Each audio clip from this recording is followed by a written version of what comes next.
Last લેક્ચરમાં આપણે preference share અર્થ અને લક્ષણો વિશે વિગતવાર વિડિયો લેક્ચરમાં માહિતી મેળવી હતી. હવે અત્યારનો આપણો અભ્યાસનો પોઈન્ટ છે ઇક્વિટી શેર અને પ્રેફરન્સ શેર વચ્ચેનો તફાવત અને પ્રેફરન્સ શેરના જુદા જુદા પ્રકાર. તો પહેલા આપણે તફાવત વિશે સમજીશું.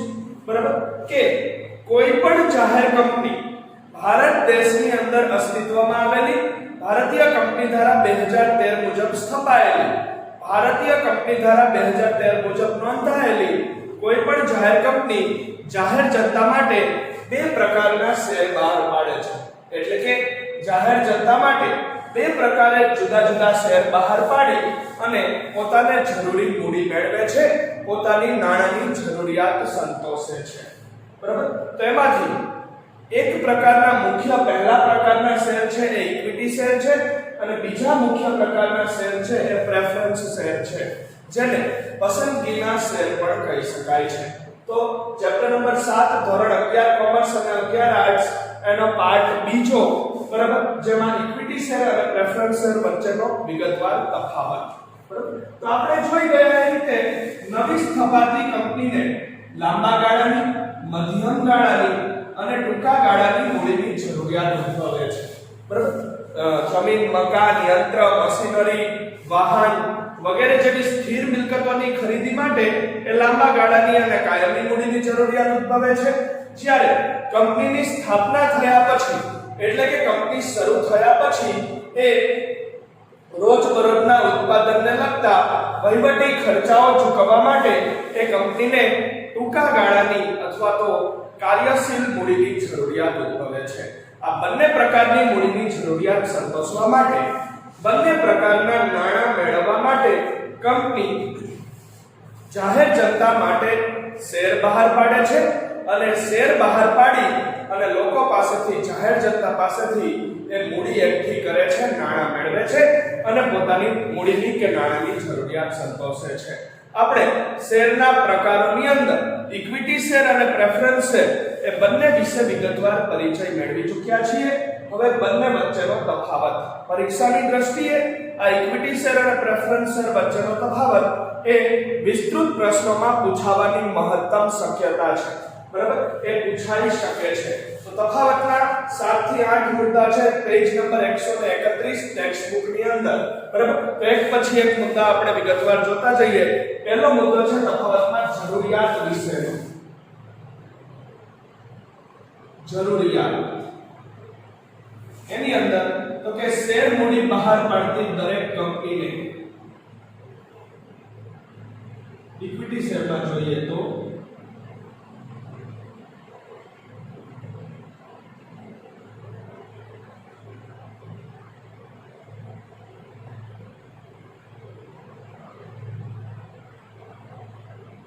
શેર મૂડી બહાર પાડતી દરેક કંપની માટે ઇક્વિટી શેર બહાર પાડવા જરૂરી છે, ફરજિયાત છે અથવા તો કાયદા મુજબ અનિવાર્ય છે. જ્યારે પ્રેફરન્સ શેરની અંદર જરૂરિયાતના પહેલા મુદ્દામાં જોઈએ તો આ પ્રકારના શેર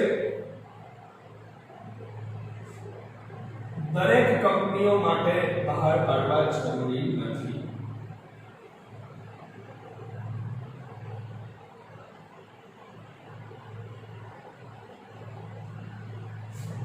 પહેલો મુદ્દો જરૂરિયાત વિશે.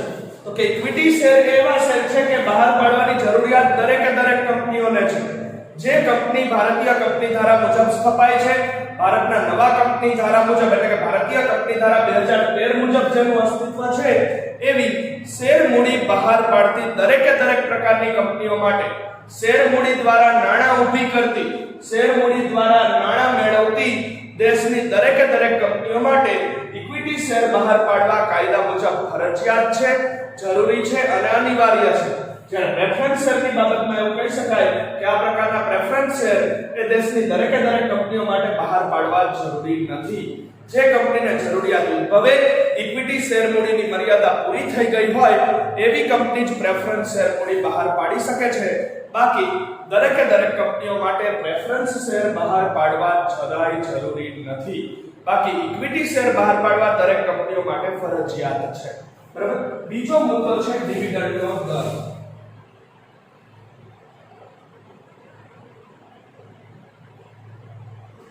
તો ઇક્વિટી શેરમાં આપણે કહી શકીએ કે ડિવિડન્ડનો દર અનિશ્ચિત છે,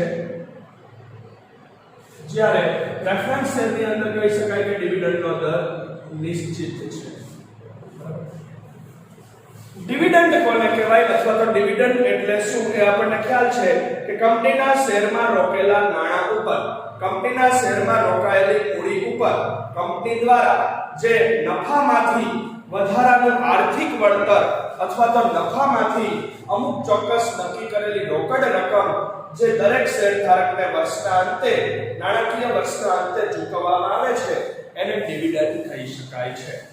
તો ઇક્વિટી શેરધારકોને ઇક્વિટી શેરમાં રોકાયેલી મૂડી ઉપર મળતા ડિવિડન્ડનો દર અનિશ્ચિત છે. એટલે કે દર વર્ષે કંપની ઇક્વિટી શેર ઉપર કેટલું ડિવિડન્ડ ચૂકવશે એ નક્કી હોતું નથી, અનિશ્ચિત છે. બરાબર? કંપનીના નફા ઉપર આધાર છે. ઇક્વિટી ધારકોને મળતું ડિવિડન્ડ નફા પર આધારિત છે, નફા પર અવલંબે છે. આપણે લક્ષણોમાં પણ ભણી ગયા છીએ. કંપનીના નફામાં દરમાં થતી વધઘટ અનુસાર, નફામાં થતા વધારા કે ઘટાડા અનુસાર એ ડિવિડન્ડના દરમાં પણ વધારો કે ઘટાડો થઈ શકે છે. બરાબર? કંપની જેટલો નફો વધુ કરે એટલું ડિવિડન્ડ પણ વધે છે, ડિવિડન્ડનો દર પણ વધે છે, અને જેટલો નફો ઓછો કરે એટલું ડિવિડન્ડ પણ ઓછું થાય છે. બરાબર? તો ડિવિડન્ડના દર અનિશ્ચિત છે ઇક્વિટી શેરની અંદર. ક્યારે મળશે એ નક્કી નથી, કેટલું મળશે એ નક્કી નથી, એટલે કે અનિશ્ચિતતા પ્રવર્તે છે. બરાબર? જે વર્ષે કંપનીને વધુ નફો થાય એ વર્ષે વધુ ડિવિડન્ડ ચૂકવવામાં આવે, જે વર્ષે કંપનીને ઓછો નફો થાય એ વર્ષે ઓછું ડિવિડન્ડ ચૂકવવામાં આવે, અને જે વર્ષે કંપનીને નફો ન થાય ને ખોટ જાય તો એ વર્ષે ડિવિડન્ડ પણ મળતું નથી. એટલે ઇક્વિટી શેરધારકોની બાબતમાં એવું કહી શકાય કે એના ઉપર વળતર તરીકે મળતા ડિવિડન્ડનો દર અનિશ્ચિત હોય છે, જ્યારે પ્રેફરન્સ શેરની અંદર વળતર તરીકે મળતા ડિવિડન્ડનો દર અગાઉથી પહેલેથી જ નિશ્ચિત હોય છે. જ્યારે કંપની પ્રેફરન્સ શેર બહાર પાડે, જે તે સમયે કંપની પ્રેફરન્સ શેર ધારકોને શેર આપે છે એ બહાર પાડતી વખતે જ, એ શેર આપતી વખતે જ કંપનીએ ડિવિડન્ડનો દર અગાઉથી નિશ્ચિત કરેલો હોય છે. કંપનીએ ડિવિડન્ડનો દર અગાઉથી જાહેર કરેલો હોય છે, અગાઉથી નક્કી કરેલો હોય છે. એ અગાઉથી નક્કી કર્યા મુજબ જ, એ અગાઉથી નિશ્ચિત કર્યા મુજબ જ, અગાઉથી જાહેર કર્યા મુજબ જ કંપની દર વર્ષે પ્રેફરન્સ શેર ધારકોને ડિવિડન્ડ ચૂકવી આપે છે. એટલે કે નક્કી છે, નિશ્ચિત છે. પ્રેફરન્સ શેર ધારકોને મળતું ડિવિડન્ડ એ નફા ઉપર આધાર રાખતું નથી. બરાબર? પ્રેફરન્સ શેર ધારકોને કંપનીએ ડિવિડન્ડ વર્ષના અંતે ચૂકવવું જ પડે. નફો થયો હોય કે ન થયો હોય, એને નફા સાથે કોઈ નિસ્બત નથી, નફા સાથે કોઈ જ સંબંધ નથી. બરાબર? હવે ત્રીજો મુદ્દો અધિકારો વિશેનો, અહીંયાથી લખીશું આપણે મુદ્દા નંબર 3, અધિકાર. એની અંદર પહેલા ઇક્વિટી શેર ધારકોમાં અને ત્યાર પછી પ્રેફરન્સ શેર વિશે. તફાવત હંમેશા કોઈ પણ તફાવત હોય આ જ રીતે એ પેજની અંદર બે ભાગ પાડી અને પછી વ્યવસ્થિત લખવાનું રહે છે. વિસ્તૃત પ્રશ્નમાં તફાવતો પૂછાવાની શક્યતા એ આપણા એસપીસીસી માં વધી જાય છે.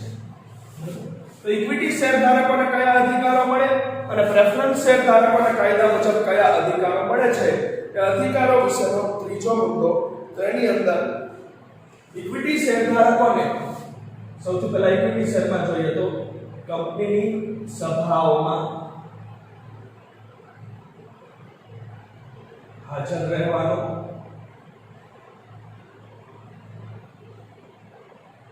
મત આપવાનો અને સંચાલકો ચૂંટવાનો અધિકાર મળે છે.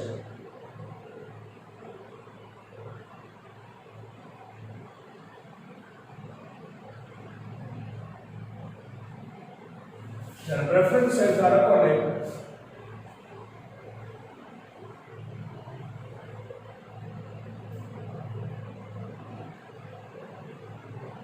માત્ર તેમના હિત સાથે સંકળાયેલી બાબતોમાં જ, માત્ર તેમના હિત સાથે સંકળાયેલી બાબતોમાં જ મતદાનનો અધિકાર મળે છે.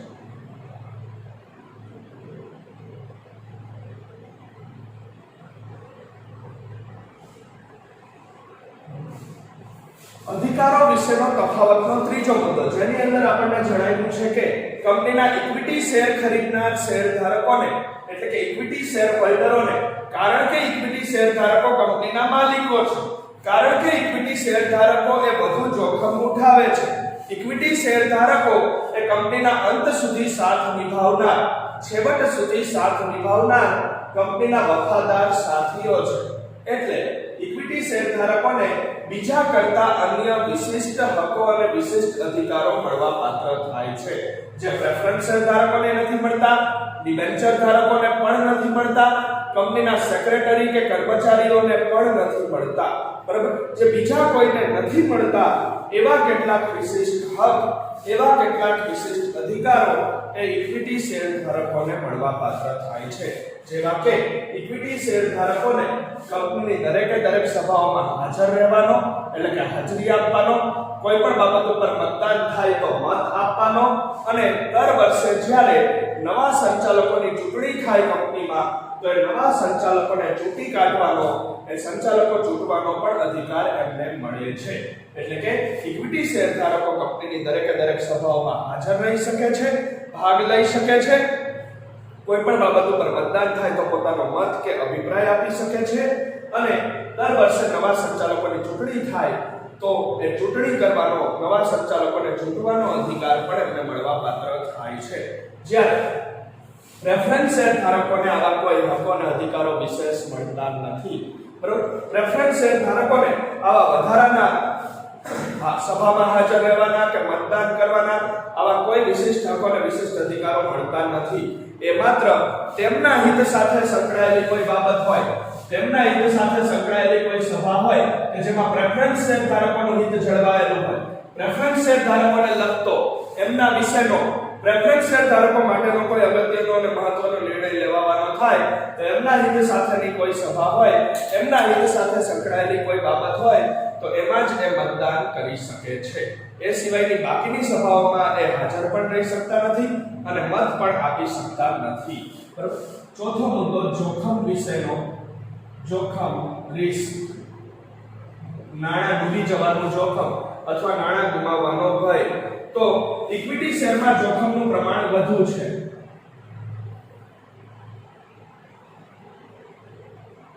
વધુ હોય છે,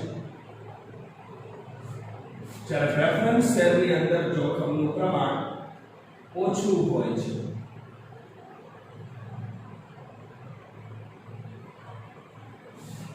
ઇક્વિટી શેરધારકો જે છે એ લોકો જોખમ વધુ ઉઠાવે છે. આપણે લક્ષણોની અંદર પણ પહેલું લક્ષણ ભણી ગયા, બરોબર? કારણ કે ઇક્વિટી શેરધારકોને બધી જ બાબતોમાં બીજો હક છે, દ્વિતીય હક મળે છે. સૌથી પહેલા પ્રેફરન્સ શેરધારકોને ચૂકવણી થઈ જાય, ત્યારબાદ જો નાણાં વધે તો અને તો જ ત્યારબાદ કંપની પાસે હજી વધારે જો નાણાં વધ્યા હોય, બચ્યા હોય, રોકડ રકમ બાકી રહી હોય તો એમાંથી ઇક્વિટી શેરધારકોને ડિવિડન્ડ અને મૂડી પરત ચૂકવાય છે. એટલે ઇક્વિટી શેરમાં નાણાં રોકનાર શેરધારકોને જોખમનું પ્રમાણ ઊંચું છે, જોખમનું પ્રમાણ વધુ રહે છે, જ્યારે પ્રેફરન્સ શેરમાં નાણાં રોકનાર શેરધારકોને જોખમનું પ્રમાણ ઓછું રહે છે. બરાબર? એટલે કે પ્રેફરન્સ શેરમાં એ જોખમ વધુ હોતું નથી, કારણ કે પ્રેફરન્સ શેરધારકોને બધી જ બાબતોમાં પ્રથમ હક મળે છે. એટલે કે વર્ષના અંતે કંપનીના નફામાંથી જ્યારે વળતર સ્વરૂપે ડિવિડન્ડ ચૂકવવાનું થાય તો એ ડિવિડન્ડ ચૂકવવામાં પણ એ પ્રેફરન્સ શેરધારકોને પ્રથમ હક છે, અને કંપનીના વિસર્જન સમયે, કંપનીનો ધંધો બંધ થવાના સમયે, કંપનીનો ધંધો સમેટી લેવાના વખતે જો શેરમાં રોકેલી મૂડી કે નાણાં પરત ચૂકવવાના થાય તો એ મૂડી પરત મેળવવામાં પણ, એ નાણાં પરત મેળવવામાં પણ પ્રેફરન્સ શેરધારકોને પ્રથમ હક મળેલો છે. બધાય કરતા પહેલા એમને નાણાં પાછા ચૂકવાઈ જાય છે. એટલે પ્રેફરન્સ શેરધારકોને જોખમનું પ્રમાણ ઓછું હોય છે. એમને એમના નાણાં ગુમાવવાનો કે નાણાં ડૂબી જવાનો કોઈ ભય રહેતો નથી, કોઈ ડર નથી. જ્યારે પ્રેફરન્સ ઇક્વિટી શેરધારકોમાં જોખમનું પ્રમાણ ખૂબ જ ઊંચું કે વધારે હોય છે. પાંચમો મુદ્દો તફાવતની અંદર રોકાણકારો વિશે. કેવા રોકાણકારો ઇક્વિટી શેર ખરીદે અને બજારમાંના કેવા રોકાણકારો પ્રેફરન્સ શેર ખરીદે, બરાબર? એના વિશેનો મુદ્દો તો કે વધુ જોખમ લેવા તૈયાર હોય, વધુ જોખમ પ્લસ વધુ વળતર અને આવક મેળવવા ઈચ્છતા હોય તેવા અને નિશ્ચિત આવક પ્લસ ઓછું જોખમ અને પ્લસ મૂડીની સલામતી ઈચ્છતા હોય તેવા.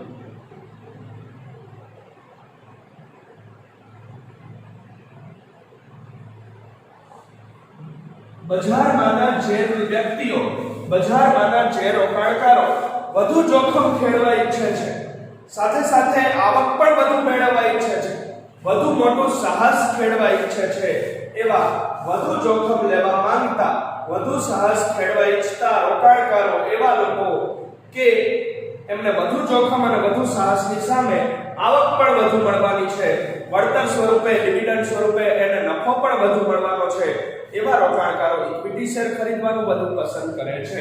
જ્યારે બજારમાંના એવા લોકો અથવા તો જાહેર જનતામાંના એવા રોકાણકારો કે જે એક નિશ્ચિત આવક મેળવવા ઈચ્છે છે, બહુ વધારે પડતી નહીં પણ અમુક ચોક્કસ રકમની નક્કી કરેલી એ નિશ્ચિત આવક મેળવવા ઈચ્છે છે, સાથે સાથે એ ઓછું જોખમ ખેડવા ઈચ્છે છે, બરાબર?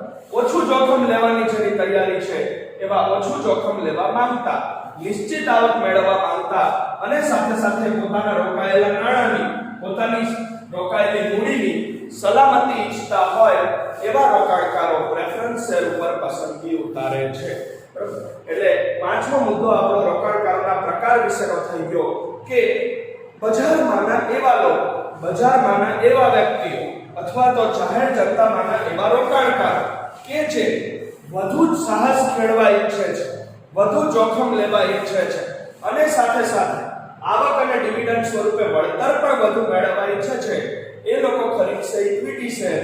જ્યારે બજારમાંના એવા લોકો અથવા બજારમાંના એવા વ્યક્તિઓ અથવા તો જાહેર જનતામાંના એવા રોકાણકારો કે જે નિશ્ચિત અને સ્થિર આવક મેળવવા ઈચ્છે છે, અમુક ચોક્કસ રકમની આવક મેળવવા ઈચ્છે છે, બહુ વધારે પડતું જોખમ લેવાની એમની ગણતરી નથી, એ ઓછું જોખમ લેવા ઈચ્છે છે પણ સાથે સાથે નાણાં ડૂબી ન જાય, નાણાંની સલામતી ઈચ્છે છે, પોતાના રોકાયેલી રકમની, પોતાના રોકાયેલા નાણાંની, પોતાની મૂડીની સલામતી ઈચ્છે છે, એવા રોકાણકારો એ પ્રેફરન્સ શેર ખરીદવાનું વધુ પસંદ કરે છે.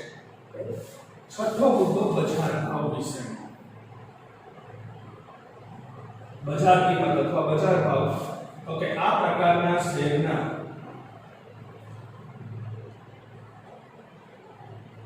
બજાર ભાવમાં વધઘટ થાય છે. જ્યારે રેફરન્સ શેરમાં કોઈ વધઘટ થતી નથી. આ પ્રકારના શેરના બજાર ભાવમાં સામાન્ય રીતે વધઘટ થતી નથી, તે સ્થિર રહે છે.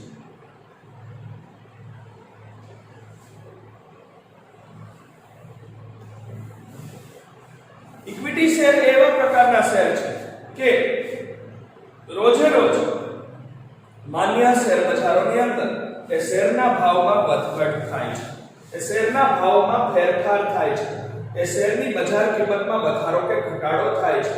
રોજે રોજ માન્ય શેર બજારોમાં જ્યારે એ શેરનું ખરીદ વેચાણ થતું હોય, એ ખરીદ વેચાણની પ્રક્રિયા ચાલુ હોય એ વખતે એ સમય ઇક્વિટી શેરની બજાર કિંમતોમાં, ઇક્વિટી શેરના બજાર ભાવોમાં એ રોજે રોજ વધારો કે ઘટાડો થાય છે, રોજે રોજ વધઘટ થાય છે. જ્યારે પ્રેફરન્સ શેરના બજાર ભાવમાં કે પ્રેફરન્સ શેરની બજાર કિંમતોમાં રોજે રોજ કોઈ વધઘટ થતી નથી. સામાન્ય રીતે મોટા ભાગના સમય સુધી, વર્ષ ઉપરાંતના સમય સુધી પ્રેફરન્સ શેરના બજાર ભાવ સ્થિર રહે છે. પ્રેફરન્સ શેરના બજાર ભાવમાં કોઈ ફેરફાર થતા નથી. પ્રેફરન્સ શેરના બજાર ભાવમાં કોઈ વધારો કે ઘટાડો થતો જોવા મળતો નથી. એકમાત્ર સંજોગ અથવા એકમાત્ર કારણ એવું ઊભું થાય કે જ્યારે reserve bank of India RBI એ દેશના વ્યાજના દરના માળખામાં પરિવર્તન લાવે ત્યારે જ પ્રેફરન્સ શેરના ભાવ બદલાય છે.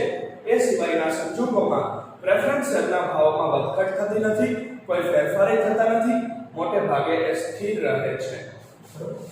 સાતમો મુદ્દો તફાવતનો મૂડી વૃદ્ધિ. વૃદ્ધિ એટલે વધારો, બરાબર? તો ઇક્વિટી શેરધારકની મૂડીમાં વધારો થાય છે કે નહીં અને પ્રેફરન્સ શેરધારકોની મૂડીમાં વધારો થાય છે કે નહીં? તો કે ઇક્વિટી શેરમાં હકના શેર, બોનસ શેર વગેરે લાભ મળતા હોવાથી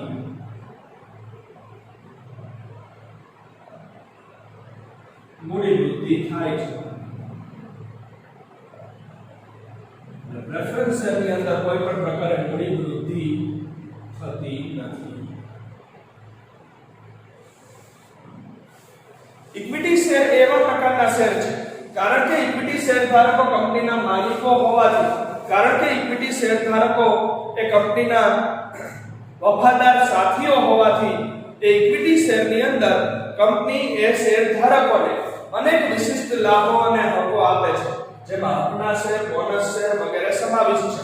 તો હકના શેર અને બોનસ શેર મળતા હોવાથી હકના શેર અને બોનસ શેર ના લીધે ઇક્વિટી શેરધારકોની શેર મૂડીમાં ઉત્તરોત્તર વધારો થતો જોવા મળે છે. એટલે કે એમાં મૂડી વૃદ્ધિ થતી નોંધાય છે. જ્યારે પ્રેફરન્સ શેરધારકોને આવા કોઈ લાભ કે વળતર મળતા ન હોવાથી પ્રેફરન્સ શેરધારકોને એ મૂડી વૃદ્ધિ થવાનો, એમની મૂડીમાં વધારો થવાનો કોઈ જ પ્રશ્ન જ ઊભો થતો નથી. એટલે પ્રેફરન્સ શેરધારકોમાં મૂડી વૃદ્ધિ થતી નથી, જ્યારે ઇક્વિટી શેરધારકોમાં ઉત્તરોત્તર એ મૂડીમાં વધારો કે વૃદ્ધિ થતા જોવા મળે છે. તો આ હતો આપણો ઇક્વિટી શેર અને પ્રેફરન્સ શેર વચ્ચેનો તફાવત, બરાબર? જેમાં આપણે 7 મુદ્દાઓના તફાવતનો અભ્યાસ કર્યો છે, બરાબર? હવે પછી આપણે જોશું કે પ્રેફરન્સ શેરના પ્રકારો અને શેરના ડીમટીરીયલાઇઝેશન વિશેનો point. Thank you all of you.